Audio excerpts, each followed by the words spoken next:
सामाजिक कार्यकर्ते दीपक रेटरेकर यांच्याकडून पूरग्रस्तांना जीवनावश्यक वस्तूंचे वाटप। दिनांक 22 व 23 जुलै रोजी झालेल्या पावसाच्या भयंकर अतिवृष्टीमुळे पूरपरिस्थिती निर्माण झाली होती।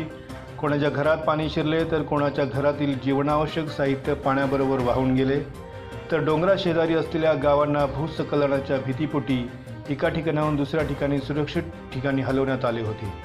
अशा परिस्थितीत पाटण तालुका असलेल्या ढेबेवाडी विभागातील बांबूची वाडी येथील सामाजिक कार्यकर्ते दीपक रेटरेकर यांनी आपणही या समाजाची काहीतरी देणे लागतो व आपणाकडूनही पूरग्रस्त कुटुंबियांना मदतीचा हात मिळावा म्हणून त्यांनी मराठवाडी व बांबूची वाडी येथे जीवनावश्यक वस्तूंचे वाटप केले।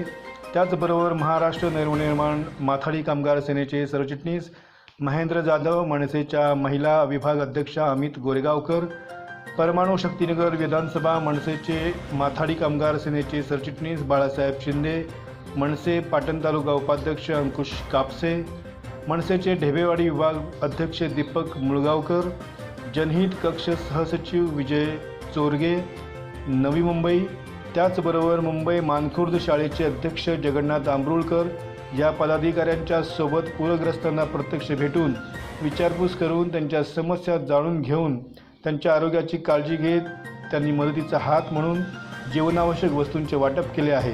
पंचनामा न्यूज चॅनलचे उपसंपादक नितीन खरात यांनी सामाजिक कार्यकर्ते दीपक रेटरेकर व त्यांच्या टीमने अतिवृष्टी काळात केलेल्या कामांचा घेतलेला हा थोडक्यात आढावा।